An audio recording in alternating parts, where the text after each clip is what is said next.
tal? Buenos días. En primer lugar, muchas gracias por asistir a este webinar organizado por Delvi. Hoy vamos a pasar 45 minutos con Marta Antúnez, con Diego Camilleri. La idea de hoy es que podamos repasar las claves para que vuestro Investor Deck haga la diferencia cuando lo presentáis a inversores. En primer lugar, dar la bienvenida a Marta Antúnez, directora de Wayra Barcelona. Hola, Marta.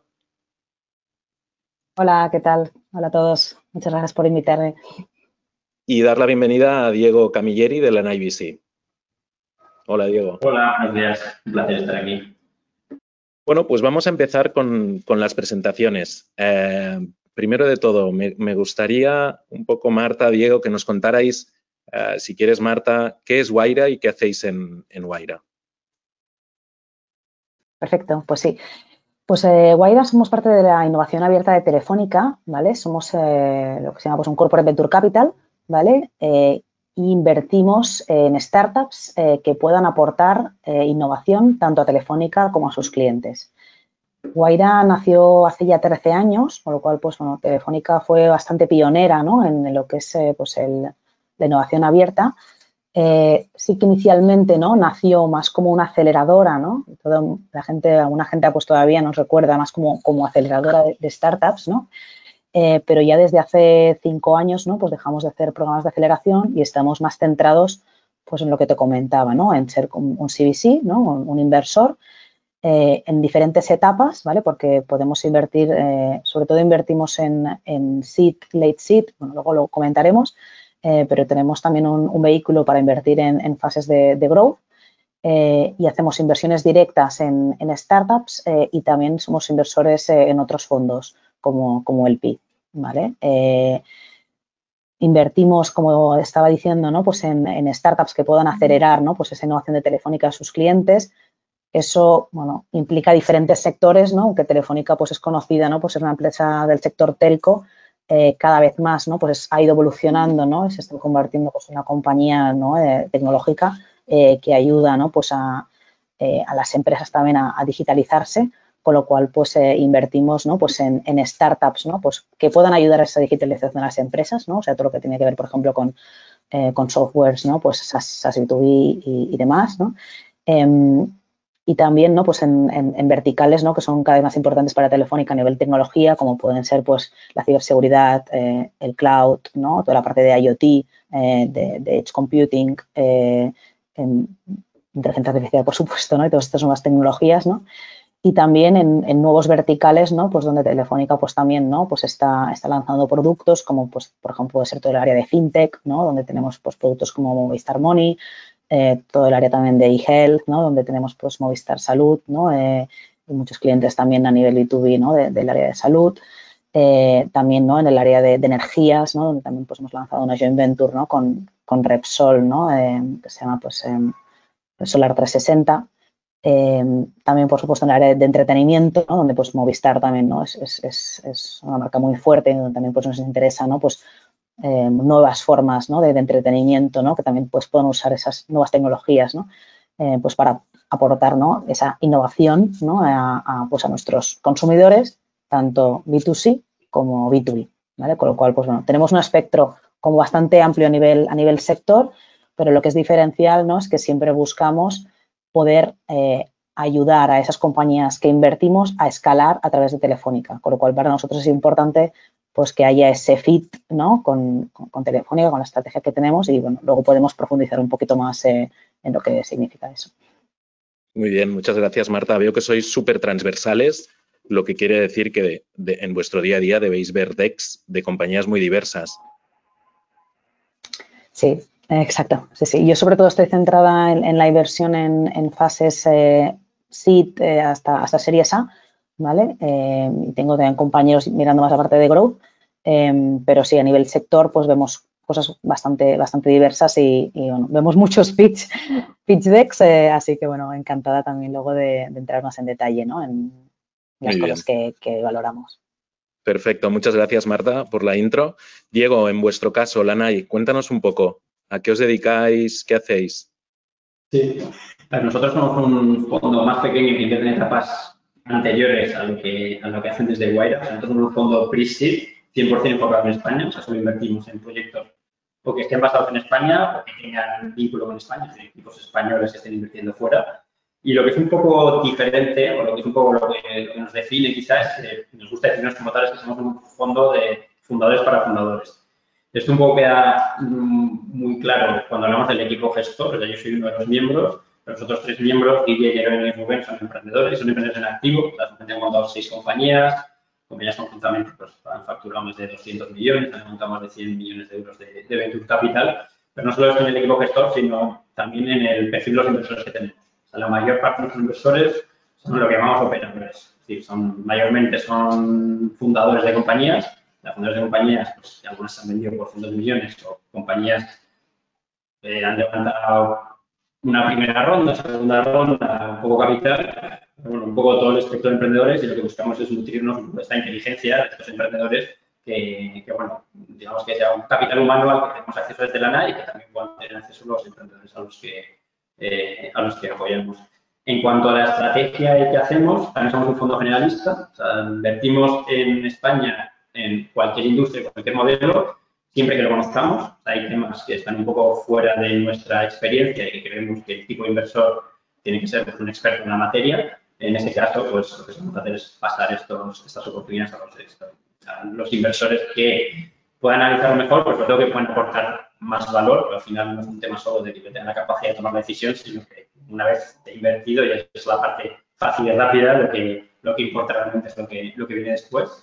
Entonces, invertimos en compañías en etapas iniciales, que significa, solemos buscar valoraciones por debajo de 5 millones y hasta ahora hemos hecho 50 inversiones a los nuevos vehículos y estamos empezando a invertir nuestro tercer vehículo. Muy bien. Muchas gracias, Diego. Pues nada, vamos a empezar. No sé si habéis visto en el vídeo anecdótico, hay una de las slides que comenta que los VCs, los Business Angels, reciben más de entre 120 y 140 DEX al mes. Esto es una estadística de TechCrunch. ¿Se cumplen estos ratios o es todavía mayor? Contadnos un poco de vuestra experiencia. Sí. Marta, si quieres, Diego, empezar tú. Sí. Yo tampoco tengo un número exacto que recibimos cada mes, pero sí, cada año recibimos cientos, sino más de 1000 DEX. El tema para nosotros también es que tiene un juego solo enfocado a España. Gran parte de los DEX que nos llegan son de fuera de España, así que directamente son DEX que no llegamos a revisar, pero la realidad es que sí, si consideramos también los internacionales que recibimos o otros que por temas de tesis se salgan, la cantidad es, digamos que es casi el número de oportunidades que puedes analizar como un VC en la práctica es ilimitado. En España había un dato que había 11.000 startups, nadie tiene capacidad para analizar 11.000 startups. Entonces, da igual que sea el número de 100, 50, 200 al mes, es un número extremadamente alto. Sí. En vuestro caso, Marta, ¿también? En nuestro caso también parecido. La verdad es que tampoco llevamos la cuenta, pero sí que, ¿no? Pues muchos son cientos de DEX, ¿no? Que van recibiendo, ¿no? Pues nuestros equipos también de scouting, ¿no? Y nosotros sí que invertimos en varias geografías, ¿no? Pues tenemos equipo en España, en UK, en Alemania, en Brasil y en varios países de Latinoamérica. Aunque también hemos hecho algunas inversiones fuera de nuestro footprint, ¿no? Como en Estados Unidos o Israel, ¿no? Con lo cual, pues sí que nos llegan DEX, como dice Diego también al final, de muchas geografías y a veces pues vamos, ¿no? Vehiculizando pues a las personas del equipo, ¿no? Que están en esas geografías y también pues seleccionando, ¿no? Los que nos puedan interesar por fase, ¿no? Por sector, ¿no? Pero bueno, sí, muchas veces te llegan muchas cosas y por diferentes canales, ¿no? Que también luego, si quieres, creo que lo vamos a comentar. Luego comentaremos el tema del canal. Un poco para terminar este primer bloque de introducción, contadnos un poco el proceso. Es decir, desde que entra un DEC, una startup que os parece interesante hasta que acabáis invirtiendo en ella, ¿podríais describir de forma muy general cómo funciona el proceso? Diego, si quieres. Sí, perfecto. Nuestra operativa es un poco atípica, en el sentido de que la mayor parte de los fondos tiene una estructura bastante, relativamente piramidal, en distintas etapas. Nosotros somos muy horizontales. Entonces, como funcionamos nosotros, llegan los DEX, el equipo de inversiones revisa que cumplen nuestra tesis pues, a nivel geográfico, a nivel de etapa, tipología de negocios, áreas que tengamos conocimiento y que podamos analizar. En caso de que no sea así, pues directamente se descartan y se comunica al equipo que pues, por esto no encaja con la tesis. Si podemos, pues le decimos o le conectamos o le referimos a otros inversores con los que sí que podría encajar. Y a partir de ahí empieza la parte realmente de análisis. Aquí lo que solemos hacer es, hay una llamada inicial con el equipo de inversiones y que en muchos casos también se une a alguno de los partners del proyecto, alguno de los socios del proyecto se une en esta etapa, que esto sí que es lo que es un poco menos común. Entonces, nuestro proceso no es un comité de inversión al final en el que alguien presenta la oportunidad, sino que es un poco más lineal, se une un partner a mirar la oportunidad, se comenta, semanalmente comentamos oportunidades y si es interesante, se une uno o dos partners más. Entonces, la idea es cuando la oportunidad llega al comité, todo el equipo la ha visto. O sea, finalmente 4 o 5 personas, todo el equipo, ya ha visto la oportunidad. Entonces, no es una presentación de la oportunidad en la que nadie tiene contexto, sino que según se va uniendo diferente gente, se va profundizando en las dudas que hemos ido teniendo. Entonces, un proceso un poco más orgánico, generalmente nos permite ser más ágiles.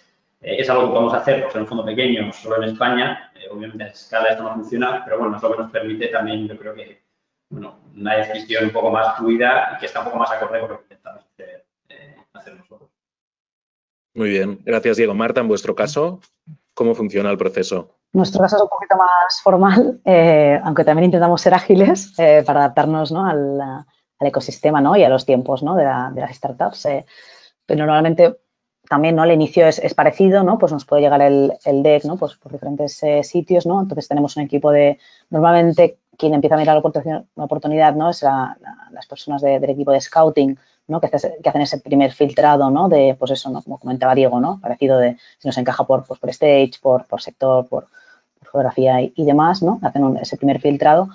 Luego, una vez pues, pensamos que puede ser algo interesante, ¿no? Pues lo vemos con el resto del equipo, ¿no? Pues con los hub directors, ¿no? Pues en mi caso, pues, por ejemplo, cuando son temas de España y de Cataluña y demás, pues lo veo yo.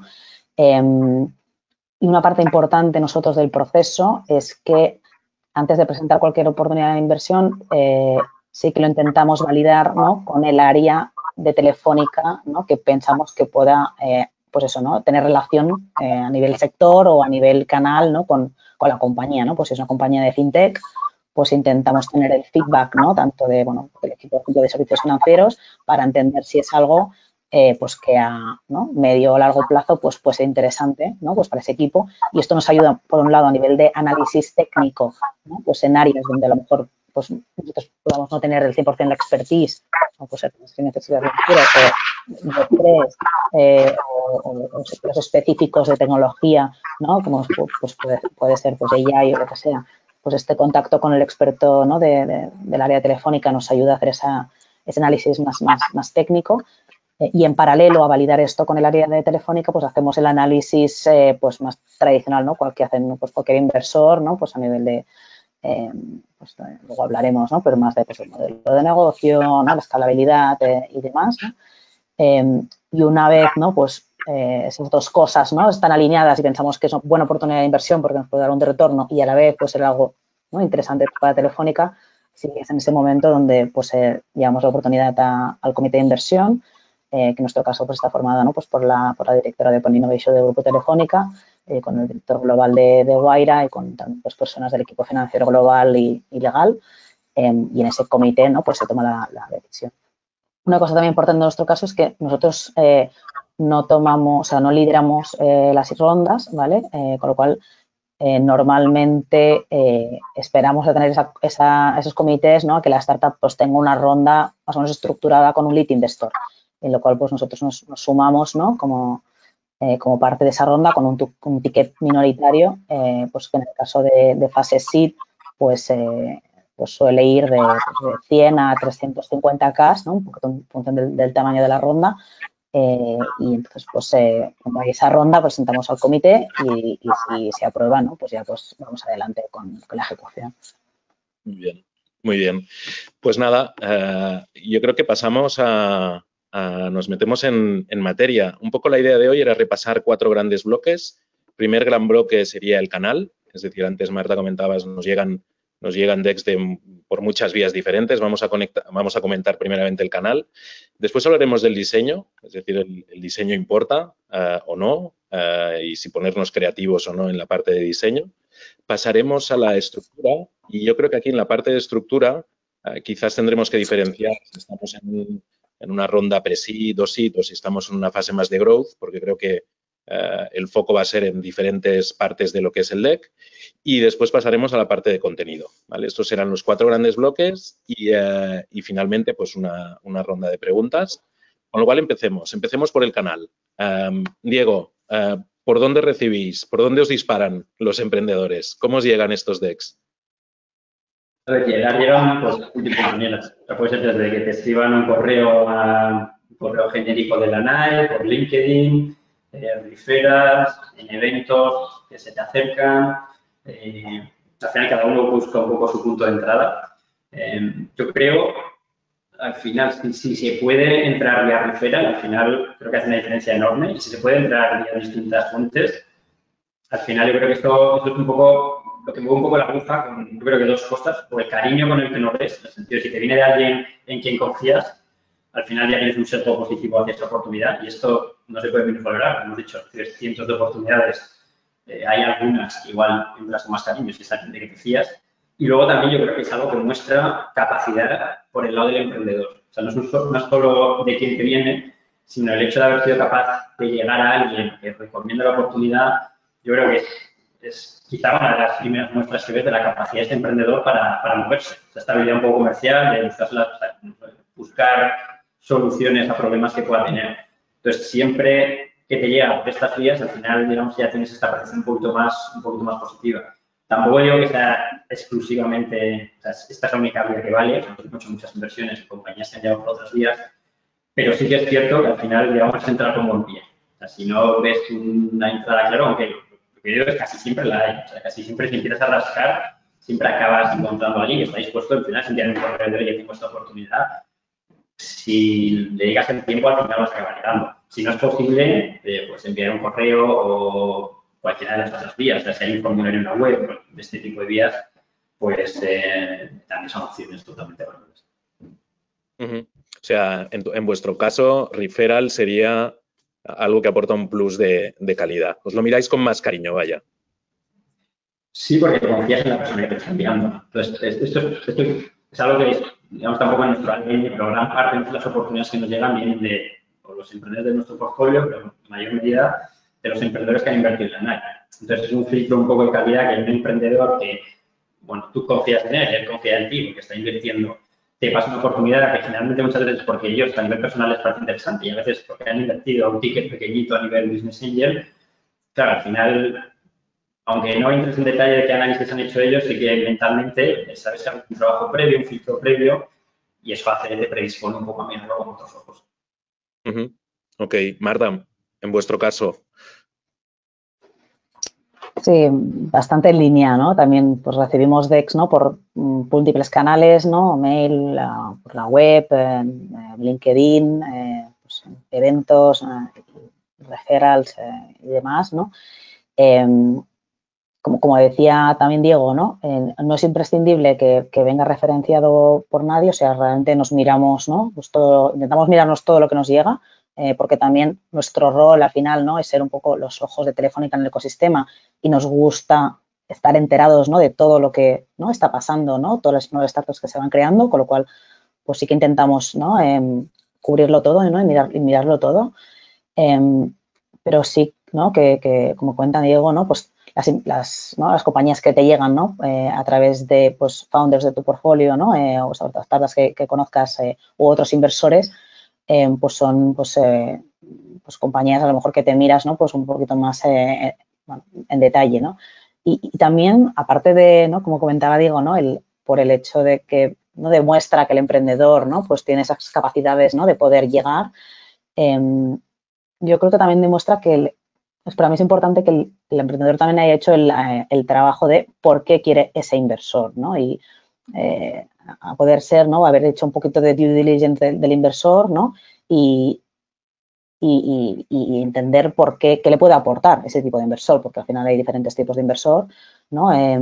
Y entonces el hecho de haber hablado, ¿no? Con alguna startup participada de ese inversor, entender en qué le está aportando, cómo le está ayudando, pues también, ¿no? Pues ¿no? Es algo positivo, ¿no? Y yo creo que en general, ¿no? Pues todos los emprendedores como han pasado por eso, están bastante abiertos, ¿no? A poder ayudar a otros emprendedores, ¿no? Pues a llegar, ¿no? A esos inversores, ¿no? Con lo cual, pues, en nuestro caso sí que es algo bastante común, ¿no? Pues que emprendedores del portfolio nos dicen, oye, pues hay esta persona que está haciendo esto y tal, ¿no? Me ha parecido, ¿no? Pues que era interesante y te pasan el contacto, ¿no? Ok, creo que es muy interesante lo que decías, que el emprendedor seleccione al inversor. Es decir, muchas veces, y si nos ponemos en el sitio del emprendedor, lo que va a hacer es sacar un listado de posibles inversores y empezar a disparar, empezar a intentar contactar, pero creo que es muy importante la labor de poder analizar cuál es en qué tipología de compañía invierten, etcétera, porque quizás te vas a ahorrar trabajo. Es decir, si ya no cumple vuestra tesis de inversión, está perdiendo el tiempo. Y si está rellenando vuestro formulario o intentando contactar con vosotros, más valdría saber antes si cumple la tesis para que después también haya un aporte de valor mutuo. Con lo cual creo que es muy importante lo que decías, Marta, de investigar un poco de quién es este inversor. Ok, entonces, como resumen, diríamos que el referral hace ganar puntos. Yo creo que ahora todos los que nos están viendo, es decir, ¿y de dónde saco yo un referral? Con lo cual, creo que esa es la dificultad. Entonces, si hablamos de, imaginaros, no tenemos referral y tenemos que hacer puerta fría, un poco Diego lo que nos decía es, al final nos contactan por todos lados, con lo cual, insistencia, ¿no? Un poco el resumen sería, oye, pues me inscribo al formulario, intento enviar un mail, intento contactar por LinkedIn. Ese sería un poco el camino que podría tener éxito. Sí, sí, yo creo que sí. Para mí, más importante que el canal que se utilice es el contenido, o sea, lo que estás enviando por cada canal. Yo todo lo que me llega, igual que sea LinkedIn, que sea un correo, me lo voy a mirar. Entonces, es un poco irrelevante que me llegues por 3 sitios a la vez el mismo mensaje. Para mí la clave es, al final, yo creo que dando un poco un paso atrás, al final esto es un proceso de venta. Y igual que tú estabas ahora hablando de entender qué tipo de fondo es, para entender qué busca, que Guaira va a buscar algo diferente de lo que busco yo. Entonces, el mensaje hay que adaptarlo. Es un proceso de cualificación. Una vez cualificado a tu lead, digamos, para mí la clave es qué estás incluyendo en este mensaje que genera este interés en saber más, básicamente. Una parte de aquí es que puedes enviar el deck directamente y es el deck que lo explica, pero tienes que tener muy claro pues, qué interés tiene este tipo de inversor y el mensaje tiene que ser muy conciso, muy claro, tocar las 3 o 4 cosas que yo creo que las cosas que vamos a tocar luego en el deck es realmente lo que tiene que estar de alguna manera aquí resumido, pero para mí el canal, pues bueno, o sea, no es que sea irrelevante, a ver, puede que haya gente que no se mire los mensajes de LinkedIn, entonces para esa persona, y eso es muy probable realmente, entonces si utilizas LinkedIn masivamente, pues va a haber inversores a los que no llegues. En mi caso particular me da un poco igual. Es más que incluyes en este mensaje de LinkedIn o correo o en esta conversación, nos conocemos en un evento 5 minutos y me cuentas un poco la startup, pues oye, ¿qué son las cosas que vas a decir? Ok, muy bien. Y yo también añadiría que a veces, ¿no? Hay la sensación de que si llegas, ¿no? En el caso, por ejemplo, de un fondo, ¿no? Intentas llegar al partner porque piensas que, ¿no? Es el quien te va, ¿no? Pero en muchos casos, ¿no? Pues eso, ¿no? Pues a lo mejor está saturado y tiene, pues eso, ¿no? No sé los mensajes de LinkedIn porque, entonces, o lo mismo en eventos y demás, ¿no? Con lo cual, yo creo que también es importante saber a quién diriges ese mensaje, ¿no? Y que al final, pues eso, ¿no? Pues en muchos casos, ¿no? Pues los analistas, ¿no? Pues en muchos casos, pues el partner le referirá, ¿no? Pues al que primero se lo mira el analista. Entonces, tampoco intentar saltarse, ¿no? Pasos, ¿no? Porque al final, bueno, hay que seguirlos, ¿no? Y es a veces más fácil, ¿no? Pues poder llegar, ¿no? Pues a esos analistas, ¿no? Pues que para hacer esas primeras llamadas, ¿no? Aunque puedas tener un contacto con el partner, pero seguir un poco el proceso, ¿no? Muy bien. Una pregunta, a nivel de tipo de archivo. Tipo de archivo me refiero, normalmente todo el mundo envía PDFs, entiendo, pero también hay aplicaciones tipo DocSend en la cual tienes un link, etcétera. ¿Cómo lo soléis recibir? ¿La mayoría vienen en PDF y algunos en DocSend o plataformas similares? ¿O ya la mayoría de emprendedores lo envían con plataformas tipo DocSend para poder traquear y poder saber si se ha abierto, si no se ha abierto, etcétera? Diego. Yo diría que yo recibo ambos. ¿vale? No te sabría decir cuál es más o menos, la que probablemente será más o menos 50%. Para mí es irrelevante, la verdad. O sea, a mí no me supone nada verlo en DocSend. O sea, a mí hay algo que sí me molesta a veces, que es que a veces me dan acceso a un DocSend que desaparece rápidamente, porque ya, oye, la han liado desde tu lado o por lo que sea, que estás en mitad del proceso de análisis y tienes que volver a repetir el documento y, bueno, digamos que retrasa un poco, genera un poco de fricción, igual el mensaje es de poca profesionalidad, porque no soy yo el único que está mirando esto, habrá otros 20 y este mensaje lo estás transmitiendo a todos, pero en el fondo a mí me da igual, realmente. O sea, mientras sea fácil de abrir, no me importa. Ok. Marta, ¿vuestro caso? ¿Mucho DocSend o Sí, poco? parecido. Parecido. No, sí, 50-50. Algunos lo prefieren, ¿no? Pues para llevar un poco ese control.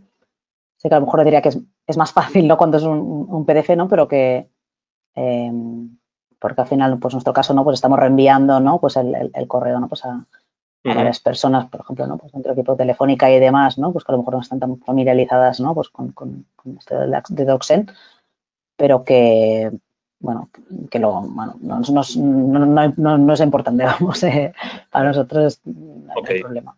Quizás yo creo que es más una herramienta para el emprendedor de poder traquear y poder ver un poco dónde, qué slide es donde se presta más atención, quién lo recibe, etcétera. Es más una medida de control de cara al emprendedor que para vosotros.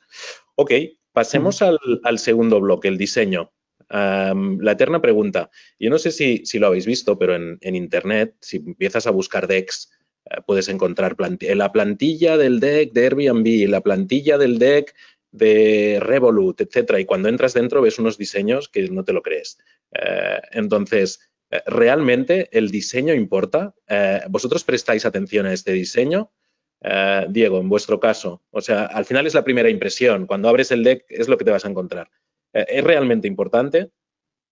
Pero yo creo que es importante hasta cierto punto. O sea, el diseño está al servicio del contenido. Yo veo muchos decks que es lo contrario. O sea, yo veo decks que es una chapuza, pero no porque el diseño sea poco profesional, sino porque como están tan mal diseñados, el mensaje no es claro. Y otros que porque están tan bien diseñados, me parece que ha habido tanto foco en el diseño, con color morado de fondo, con 1000 líneas, que al final el contenido lo pierde realmente. O sea, creo que la clave de lo que tienes que hacer, a mí personalmente me gustan decks, es muy sencillo. Es decir, a mí me gusta que tengas 3 números, que me den el mensaje. No me gusta que tengas un texto enorme. Me gusta un diseño que acompañe este tipo de formato, que al final es el que mensaje me tengo que llevar en cada diapositiva y que esté al servicio de esto, básicamente. Y a veces al revés. Yo a algún emprendedor que le ayuda a preparar deck, casi lo veo al revés. Veo el formato sin nada dentro. Digo, no, tú pones el mensaje y luego ya ves cómo lo diseñas, pero cuál es el mensaje que quieres que se lleve el lector de alguna manera. Entonces, a mí estos decks muy coloridos pues no me encantan, o sea, me encantan porque distraen, al final es un tema de distracción. O sea, yo me quiero centrar en estas 3 cosas, en esta cosa, en esta diapositiva. Si veo muchas cosas, al final, oye, no tengo tanto foco ahí. Entonces yo, para mí siempre, yo soy muy fiel al menos es más. O sea, lo máximo, y esto en cuanto a cuántas slides, en cuanto a qué incluyes en cada slide, si lo puedes hacer menos, hazlo en menos siempre. O sea, es un poco mi teoría, pero bueno, esto va a gustos. Yo creo que al final, es un poco lo que comentabas al principio, que hay poco tiempo para revisar los decks, porque son infinitos en la práctica. Al final hay que ser consciente del tiempo que se va a dedicar y el diseño fue una parte importante de esto, acompañando al mensaje que quieres incluir. Ok, Marta, ¿cómo lo ves? Tema de diseño.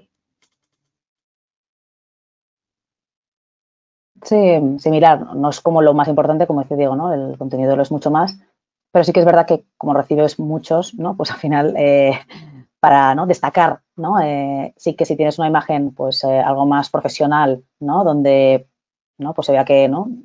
Pues oye, hay un esfuerzo, ¿no? Y lo estás presentando de una forma, ¿no? Que, pues eso, ¿no? Que llame un poco la atención, pues sí que probablemente, ¿no? La percepción, ¿no? Pues que tengas de esa compañía va a ser mejor, ¿no? Eso no significa tener que maquetarlo con un diseñador ni mucho menos, simplemente pues cosas básicas, ¿no? De pues no poner, ¿no? Muchísima letra, pues en el caso de que pues sea pues algo, ¿no? Pues yo sé, de un sector específico, pues poner alguna imagen también o del producto mismo que se está diseñando o de la aplicación, ¿no? De ese producto también, porque al final, ¿no? Pues ¿no? Leemos mucho, a veces leemos rápido y a veces una imagen vale más que 1000 palabras, ¿no? Entonces, con lo cual, en los casos en los que, ¿no? Pues se debe ver rápidamente, ¿no? Con una imagen es más fácil de contar, ¿no? Que con una explicación en texto, pues sí que ayuda, ¿no?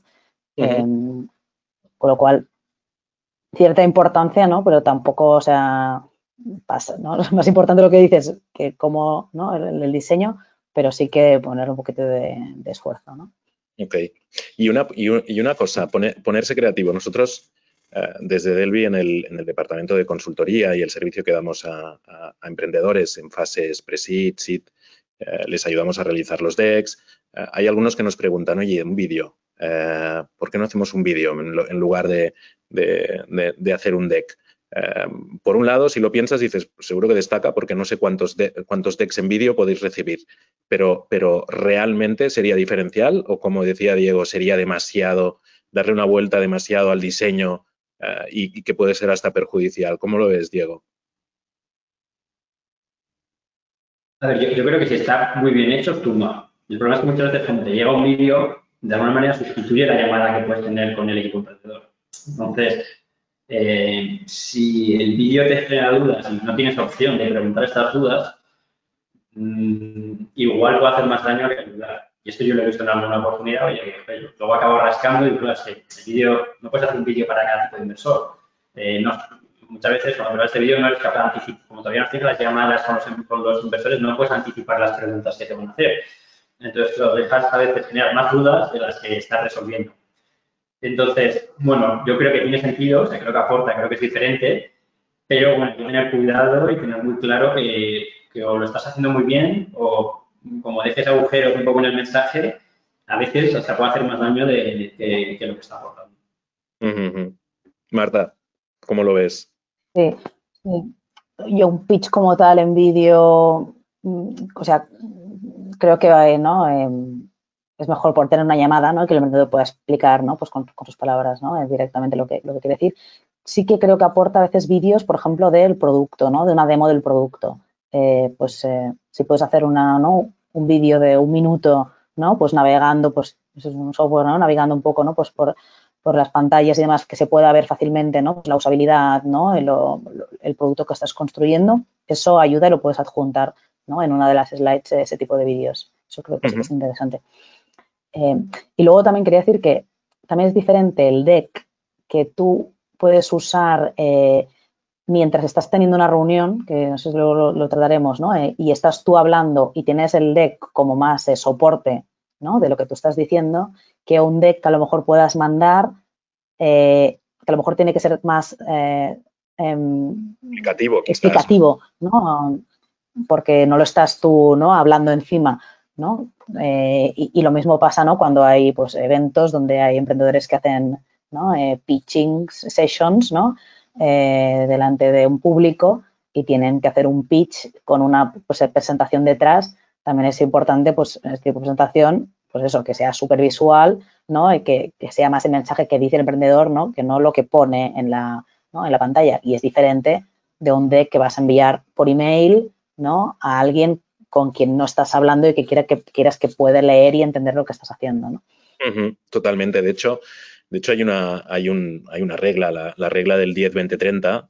Es una regla que lo que dice que en Pitch Deck hay una recomendación que son 10 slides, 20 minutos y tamaño de fuente 30. Es decir, tamaño de fuente 30 quiere decir que es un tamaño muy grande, con lo cual va a haber muy poco texto. Entonces, esto es una recomendación que a la hora de pitchear, justo lo que decía Marta, que no haya mucho texto y que se le pueda dar valor a lo que está comentando el emprendedor. Muy bien, pues hemos visto el diseño. Vayamos a la estructura, vayamos un poco a el número de slides, qué es lo que debería contener, etcétera. Si os parece, os enseño una diapositiva. Aquí hemos querido mostrar, digamos, el contenido ampliado de lo que podría tener un Investor Deck. Es decir, en una versión súper larga encontraríamos, pues evidentemente, una portada, un sumario, problema, solución, la misión, visión, Unique Selling Proposition, Market Overview, el análisis de competidores, Target Opportunity, producto, la estrategia de Go-to-Market, el Business Model, la atracción, Financials, equipo, Roadmap e Investment Opportunity. ¿Vale? Esto sería una versión, digamos, súper completa de lo que tendría un Investor Deck, digamos, si tenemos una reunión presencial y queremos tocar todos los temas de lo que es nuestra startup. Pero vayamos un poco al objetivo de hoy. Hablamos de un Investor Deck para enviar, para captar la atención, es decir, fase Discovery. Vayamos un poco a nivel global. ¿Qué os parece un rango de diapositivas que debería tener este deck? Diego, ¿cómo lo ves?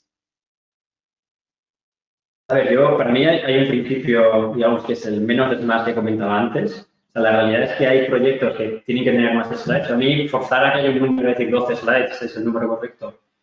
A veces me parece un error, porque hay proyectos incluso que pueden tener menos, porque es la realidad. Hay proyectos que por la propia naturaleza del tipo de proyecto igual hay que explicar más la parte de producto, no lo sé, o sea, que puedes tener un poco más de flexibilidad con alguna de estas tareas.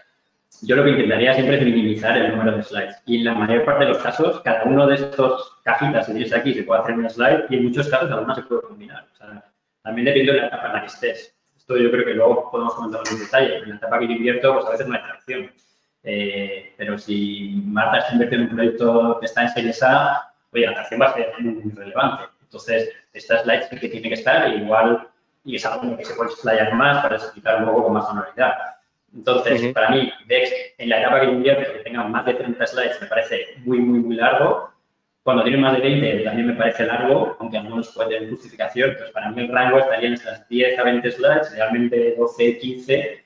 Y si hay que meter más información, oye, tú puedes tener un apéndice en el que se explique ciertas cosas, pero al final tiene que ser, o sea, al final es lo que tú decías. Esto tiene que ser, o sea, lo que tienes que intentar es asegurarte que cualquiera que vea este deck quiera tener una llamada de conocido. Y al final esto es dejar todas las cosas suficientemente claras y generar dudas, pero no en el sentido de dudas, de preguntas o de cosas que estén mal, sino generar esta inquietud, esta no sé, signo de interrogación que te queda en la cabeza de, joder, esto es muy interesante, yo quiero saber más, quiero hablar con este o esta emprendedora porque necesito saber más sobre esto. Entonces, a veces demasiada información genera dudas en un mal sentido, son dudas sobre el negocio. Entonces, entendiendo un poco este fin, lo menos que puedas para generar esta sensación en el inversor, eso es lo que tendrías que hacer. Ok. Y una pregunta, Diego. Aquí tenemos lo que decíamos, todas las temáticas. Para ti, en vuestra fase, en esta fase en la que invertís, si tuvieras que seleccionar 5 puntos básicos que si no están, te va a complicar mucho el seguir adelante. Que sé que es complicado, 5. Para acotar, ¿qué dirías? A ver, para mí el primer sería el equipo. O sea, estamos ante un equipo de primer nivel. O sea, cuando yo invierto muchas veces no hay nada. Entonces, al final inviertes en el piloto, no en el coche. O sea, entonces, es la primera pregunta que nos hacemos y es la que tiene que ser sí o sí. Si no seguimos, no sé, los otros 4 temas que podrían ser. Luego diría que es el mercado. O sea, al final tiene que ser un mercado que tenga un tamaño suficientemente grande para que para mí tenga sentido invertir. Esto significa que puede haber equipos muy buenos con productos muy buenos, pero si el mercado es pequeño, a mí no me encaja. Una vez, chequeamos esta cajita, entender un poco cuál es el pain, o sea, el problema, esta parte del problema, entender realmente cuál es el problema que está intentando resolver. Cuando yo entender el problema, la pregunta que me hago, o sea, no hago un análisis superficial, es problema, significa, esto es el cliente tiene que tener, o sea, el cliente puede tener una necesidad, pero realmente no satisfecha. O sea, la pregunta que me hago yo personalmente es, ¿el cliente está sufriendo por tener este problema? ¿O es algo que más o menos le da igual?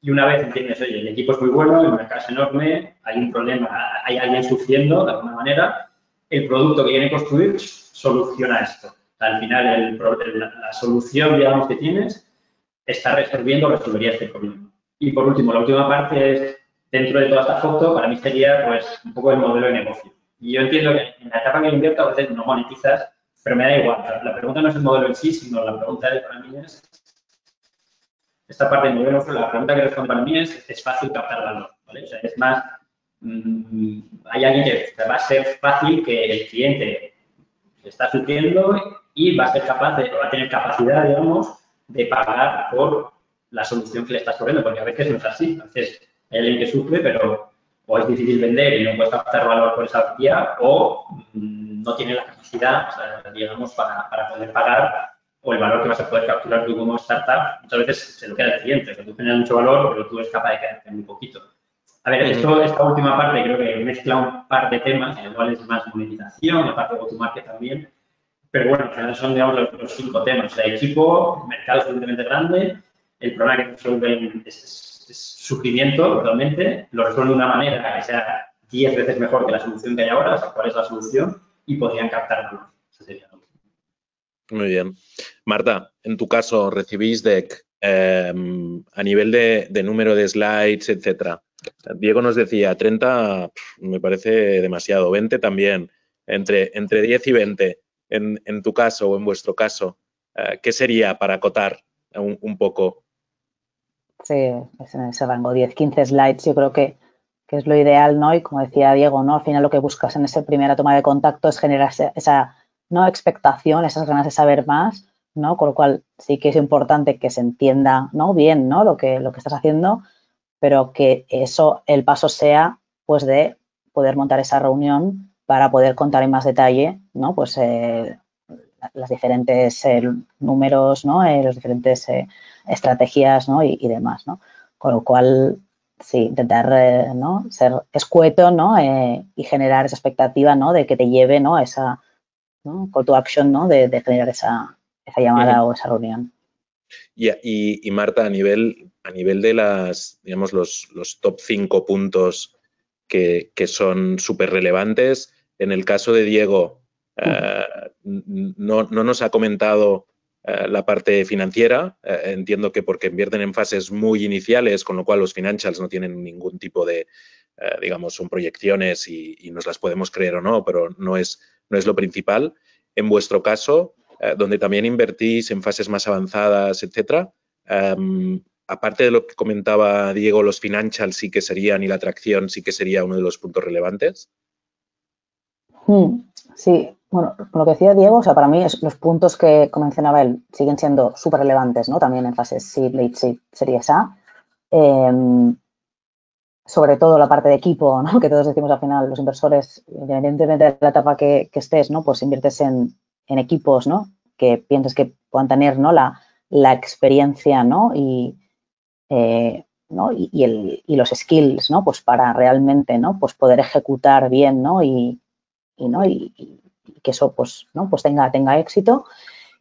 Así que para mí es súper importante también linkar un poco la experiencia del equipo con el problema que intentan solucionar. O sea, realmente cuando ves un equipo que ha vivido ese problema en sus carnes, ¿no? Por haber estado pues en una empresa o en una startup donde han visto realmente ese problema o llevan un tiempo en un sector determinado que conocen muy bien el sector y conocen muy bien, ¿no? Pues el problemas que puede haber, ¿no? Y también, ¿no? Tienen palancas, ¿no? Para activar, ¿no? Esos potenciales clientes, ¿no? Dentro de ese sector, eso es súper importante, ¿no? De esa relación de, vale, ¿por qué tú, ¿no? Vas a ser el que solucione este problema de esta industria, ¿no? ¿Y por qué ahora? ¿No? Que también esa es otra, ¿por qué en este momento? ¿No? Porque esto no ha salido antes y porque ahora es el momento de solucionarlo, ¿no? Así que, bueno, esos puntos siguen siendo súper importantes y, como decías, ¿no? En nuestro caso, ¿no? Pues que estamos invirtiendo pues, en fases City y avanzado, sí que aparte de tracción es importante, ¿no? Y aunque sea, o sea, tracción se puede medir de muchas formas, ¿no? O sea, cuando estás en fases más iniciales, pues quizá no estás monetizando, pero tienes ya, ¿no? Pues un pipe, ¿no? De ciertos clientes, ¿no? Con ¿no? intención, ¿no? De comprarte tu producto o que has hecho ya, pues, ciertas ¿no? entrevistas, te has reunido con potenciales clientes, ¿no? Donde has entendido realmente, ¿no? Esa oportunidad de mercado, ¿no? Con lo cual, esa atracción puede ser desde algo muy, ¿no? inicial, ¿no? Pero que te hace ver que realmente, ¿no? Eres capaz de llegar, ¿no? Pues a esos clientes y conforme vas avanzando, pues sí que es importante poder, ¿no? Pues, ¿no? Explicar, ¿no? Pues cómo, ¿no? Estás logrando capturar ese mercado, ¿no? Cómo estás haciendo, pues que tus principales métricas, pues ya sean, ¿no? Pues MRR o pues ingresos, ¿no? O clientes, ¿no? Recurring clientes, lo que sea, va aumentando, ¿no? Y pues para realmente, ¿no? Pues para que el inversor también pueda ver, ¿no? Pues la capacidad de ese emprendedor de hacer crecer la compañía, ¿no? Y de escalarla, ¿no? Como digo, también en el deck no hace falta tener todas las métricas, ¿no? O sea, hace falta ver realmente cuál es tu, ¿no?, North Star, ¿no? O sea, realmente la métrica que hace, ¿no?, pues generar esa atracción, que en cada negocio puede ser diferente, y luego ya, ¿no?, en llamadas posteriores se puede hacer, ¿no?, pues un poquito más de deep dive, ¿no?, en las diferentes métricas, ¿no?, y cómo eso ha ido evolucionando para entender mejor, ¿no? Entonces entiendo que en estas fases más importancia a los unit economics que la P&L en sí, es decir, la métrica clave, si habláramos de un SaaS, pues el ARR, si habláramos de un e-commerce, pues la tasa de conversión, etcétera. Estos serían, digamos, los unit economics que os fijaríais y no tanto en una P&L, en una proyección a 5 años, etcétera. Sí, exacto. Sí. Ok. Sin embargo, no, a lo mejor no de estas 5 sets, pero sí que en el deck yo creo que también es importante mostrar, ¿no?, esa capacidad que tiene ese negocio de ser algo grande, ¿no? O sea, realmente demostrar, ¿no?, pues que eso que a día de hoy, ¿no?, pues a lo mejor no monetiza o monetiza poco, ¿no?, pero que realmente a través del modelo de negocio, ¿no?, y de la estrategia que tienes es algo que realmente puede llegar a facturar X, ¿no?, en 3-5 años, y que el emprendedor haya hecho ese ejercicio es muy importante, ¿no? Y a lo mejor no son las 5 slides, pero sí que es importante que lo haya hecho, porque al final es un ejercicio que a veces es teórico, ¿no?, el del business plan, porque al final se basa en unas assumptions que pueden luego, ¿no?, cambiar en el tiempo, pero sí que es súper importante, ¿no?, que el emprendedor haya hecho ese ejercicio y tenga claro, ¿no?, un poco, ¿no?, el potencial que ese negocio puede tener, ¿no?, pues a 3-5 años vista, ¿no? Yo creo que, para añadir, Marta, creo que es muy importante que lo sepa defender. Es decir, que los números estén basados en hechos y que se puedan defender. Pero al final, nosotros lo vemos en algunos proyectos, poner unos números es relativamente sencillo, es decir, un crecimiento de X anualmente, pero creo que lo que hay detrás, es decir, todo lo que haces para llegar a esos números, que esté bien estructurado, que si necesitas un equipo comercial, etcétera, que todo se pueda justificar y creo que más que el número en sí, creo que es el modelo que hay detrás. Diego, cuéntanos. Sí, no, yo no me quería añadir aquí, o sea, yo creo que Marta lo ha dejado clarísimo todo, o sea, tampoco voy a repetir. Este último punto que tú estás haciendo, o sea, creo que es un error que veo bastante. O sea, hay un business plan detrás, pero a veces no cruza con los datos que están en el deck y no saben explicar por qué no cruzan. A veces empiezas a rascar en las hipótesis del modelo y demás, y por qué este número. A mí me da igual el número, realmente. O sea, lo que quiero es que tenga sentido. O sea, yo nunca he visto un business plan que se cumpla para arriba o para abajo. O sea, nadie lo cumple. Pero la realidad es que lo que muestra es un poco tu capacidad de entendimiento del negocio. Y para mí este mensaje de que a veces transmitimos los inversores entre sí, el business plan me da igual, bueno, me da igual el business plan en el sentido de que me dan igual los números, y lo que me importa es que haya un ejercicio detrás de que la parte operativa, que es un poco comercial, el entendimiento del producto y demás, se da resultados. Al final eso tiene un impacto en tu P&L, en tus métricas,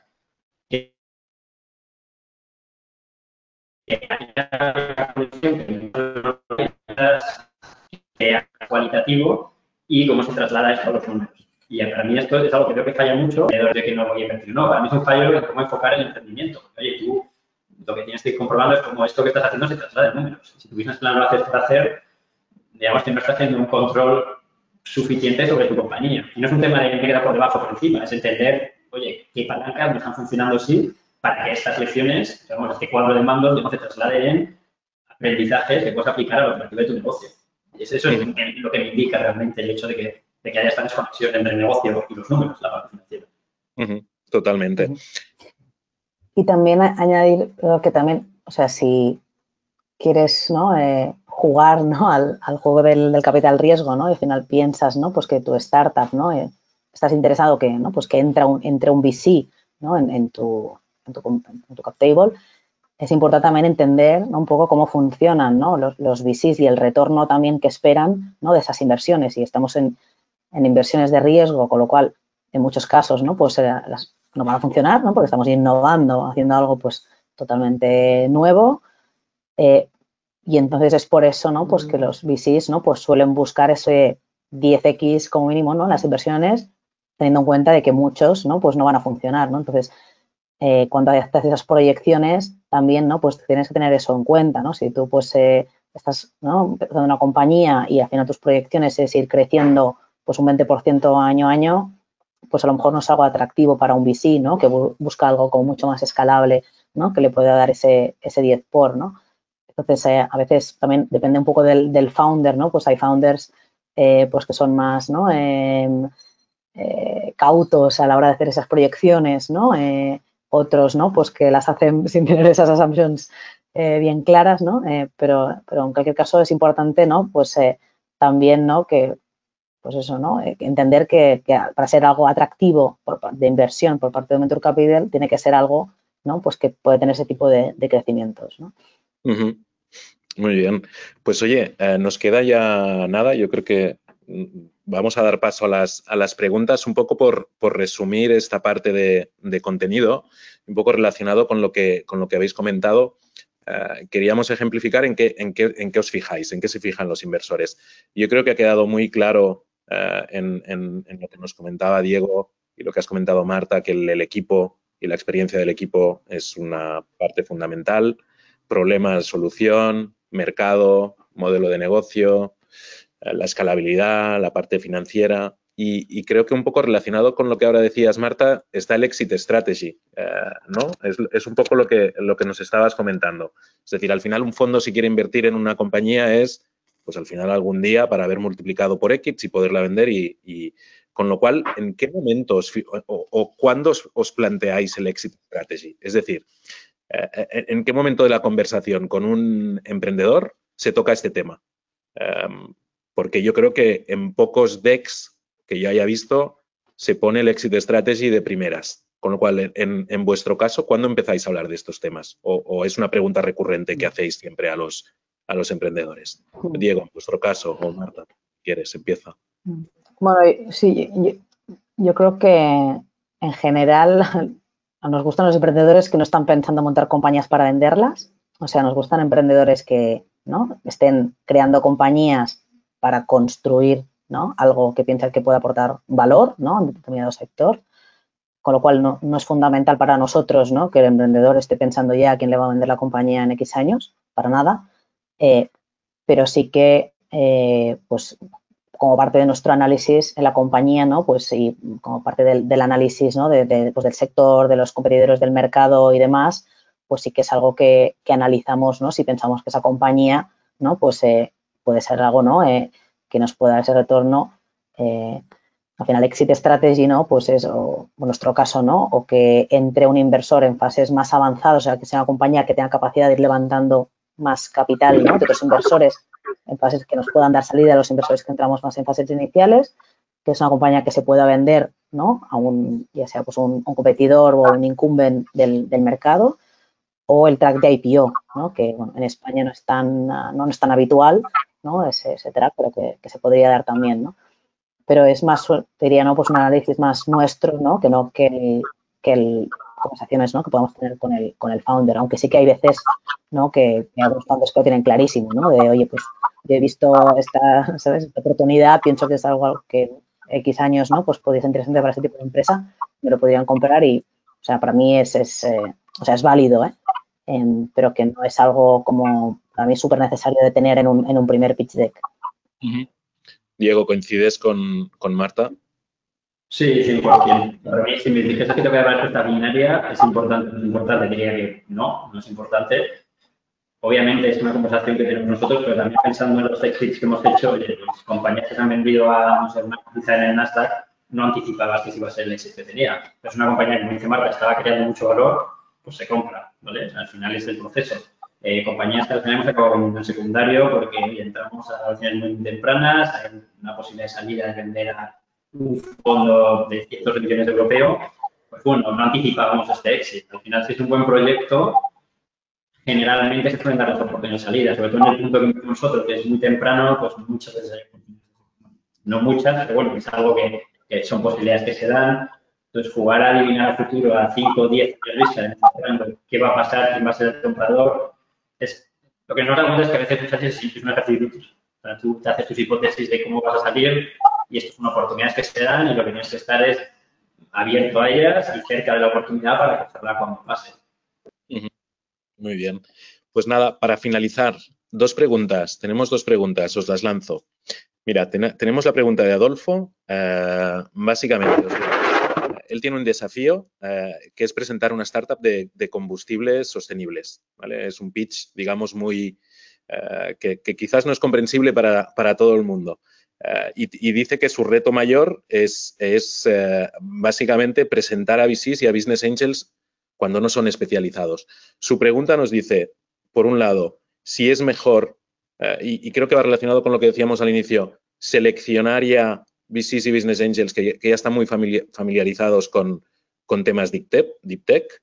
Y por otro lado, cómo adaptar la presentación en función de la audiencia. Él lo que nos cuenta es que muchas veces tiene que pitchear, no sabe quién tiene delante y no sabe muy bien si la persona que tiene delante va a saber lo que está explicando porque son temas muy técnicos. Marta, ¿cómo lo ves? Totalmente.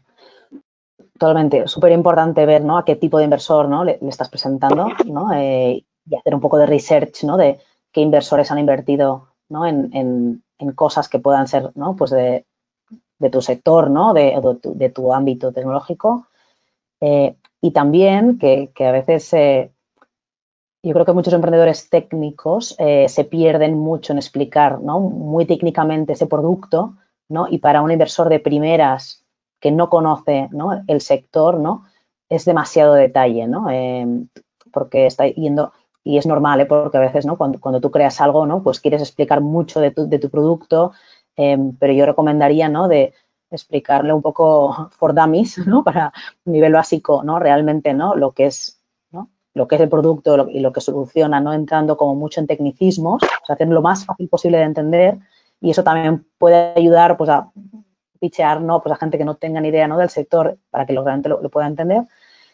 Y ya es en las próximas llamadas, ¿no?, donde, pues, ¿no?, se profundiza un poquito más, ¿no?, en exactamente, ¿no?, en el producto, en la tecnología, en esa diferenciación, en cómo funciona, que allí sí que entras más en el detalle, ¿no? Pero si de primeras, ¿no?, intentas, ¿no?, pues poner mucho foco en toda esa parte más técnica del producto, pues es normal que, pues, muchos inversores, pues, no consigan entenderlo, ¿no?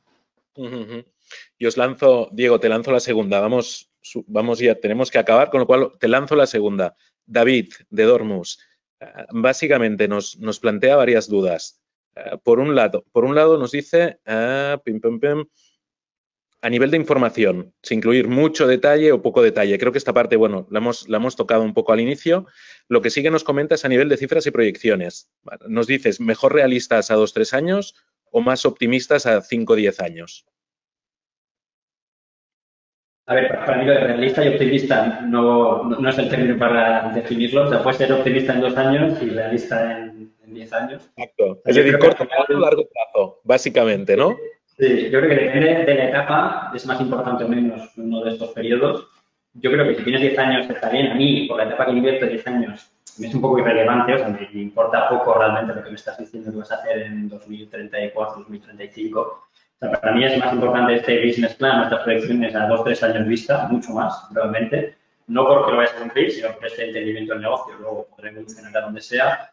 Luego, la parte un poco más a 10 años vista, quizá también está un poco relacionada con lo que decía Marta antes de, oye, el potencial que tiene el proyecto. Esto es un poco lo que muestra. Ahí me da un poco más igual las hipótesis que sigas, pero esto es lo que a mí me ayuda a tener convicción de que este es un proyecto que tiene el potencial de darme, pues, un retorno mínimo de 10x, entendiendo que lo más probable es que no me lo vaya a dar, pero que si va bien, pues mínimo va a darme este retorno y potencialmente algo por encima.